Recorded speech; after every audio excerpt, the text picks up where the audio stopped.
caci presiden, caci kepimpinan ulama, majlis syura ulama. Kami nak tukar presiden PAS sebab dia ada kelemahan. Kamu nak lantik pemimpin mana yang tak ada kelemahan? Nak lantik Jibril alaihissalam?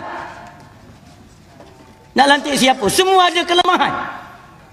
Tapi jika kelemahan itu tidak merombak kelayakannya sebagai pemimpin, tidak boleh dijadikan alasan menjatuhkan kepimpinan.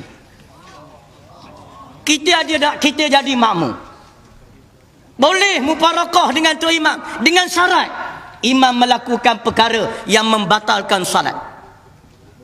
Tapi kalau sekadar imam buat perkara yang kita tak setuju, kita tak puas hati, kita pergi salat belakang imam, tengok imam pakai baju dacing, depan gambar Rusmah, belakang gambar Najib, puas hati tak? Tak puas hati. Tapi boleh tak mufarakah? Tak boleh mufarakah sebab dia masih solat dia betul. Cuma nyati kita tak senang sebab pakai gambar Rusmah duduk belakang. Tak puas hati tak apa, teruskan solat.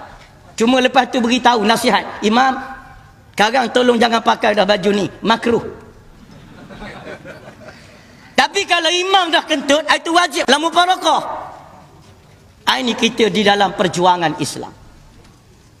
Dengan kerana itu kita hendaklah menyedari bahawa keberadaan kita dalam perjalanan politik negara kita ini bukan main-main. Bukan kerana nak mengisi kelompangan demokrasi, sekadar nak jadi parti untuk masuk pilihan raya.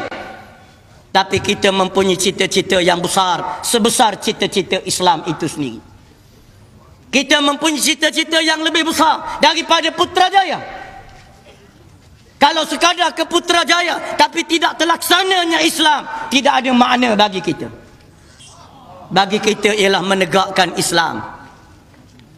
Bila kita bercakap begitu, ada orang kata kita tak nak menang. Dia kata tengok kepimpinan PAS yang baru, ulama-ulama tak nak menang. Kita bukan cakap kita tak nak menang.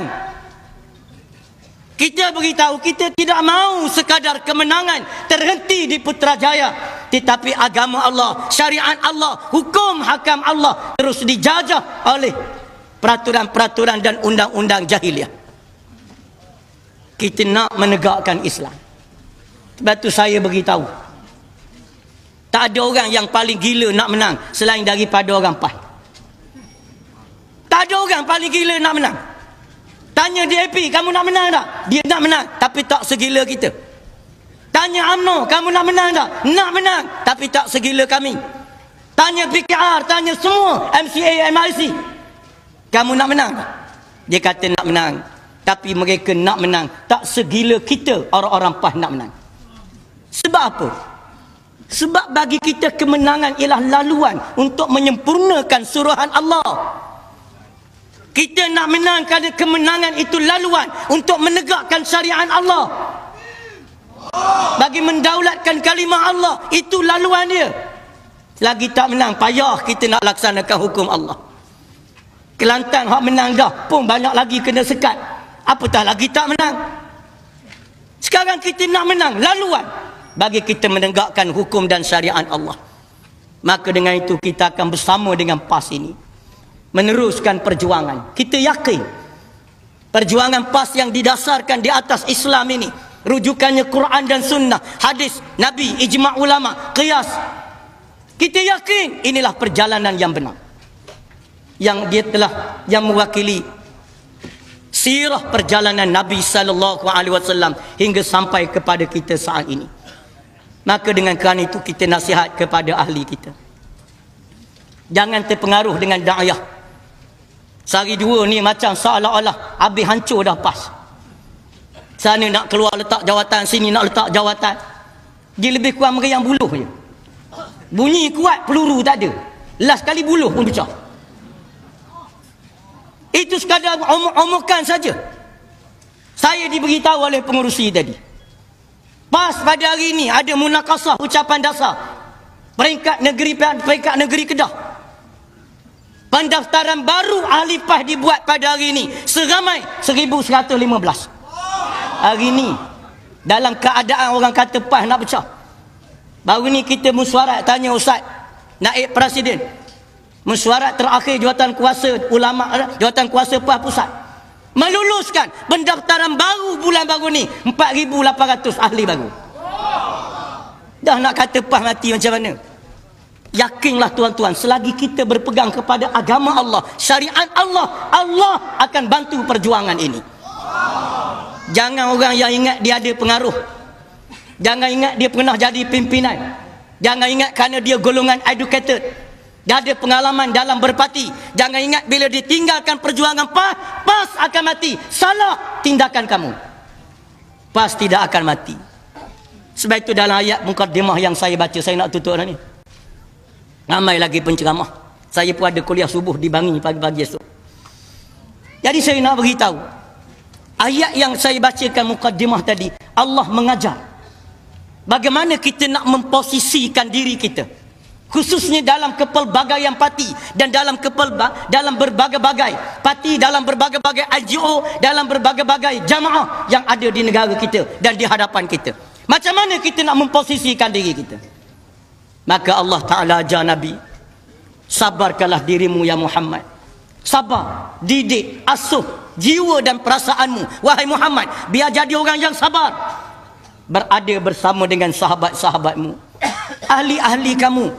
Walaupun nampak mereka lemah, mereka petani, mereka sekadar nelayan, mereka belajar tak tinggi, mereka sekadar golongan kain plekat yang orang kata kat kita, mereka sekadar golongan serban serebeh orang panggil.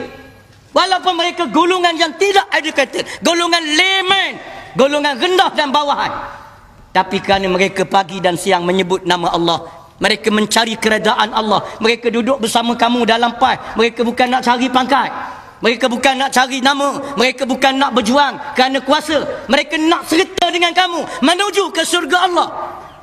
Mereka bersama dengan kamu. Orang macam ni kamu kena bersama mereka. Jangan kamu bangga dengan golongan pemimpin Quraisy, pemimpin nak musyrikin itu ya Muhammad. Walaupun mereka kaya, mereka ada nama golongan bangsawan, tapi mereka adalah golongan wala tuti' man aghfalna qalbahu an zikrina wattaba'a hawa wa kana amruhu furuta. Jangan kamu taat kepada mereka ya Muhammad, orang-orang yang hatinya lalai daripada mengingati Allah, ayat-ayat Allah. Mereka bertindak mengikut hawa nafsu mereka, bukan mengikut nas-nas Al-Quran dan hadis, bukan mengikut hukum-hukum agama, dan mereka bertindak melampaui batas Allah Subhanahu wa taala. Maka marilah kita memposisikan diri kita sebagaimana yang diajar oleh Allah kepada Nabi Muhammad sallallahu alaihi wasallam, agar kita tidak hanyut dalam perjalanan kita pada hari ini. Insya-Allah saya yakin dan percaya, selagi PAS semakin ditekan, semakin dicemuh, semakin dicaci, insya-Allah PAS akan terus mendapat bantuan daripada Allah, dan kita akan melihat kemenangan yang tidak disangka-sangka oleh perkiraan akal manusia. Wallahu a'lam. Aqulu qawli hadza wa astaghfirullahal azim li wa lakum. Wassalamu alaikum warahmatullahi wabarakatuh.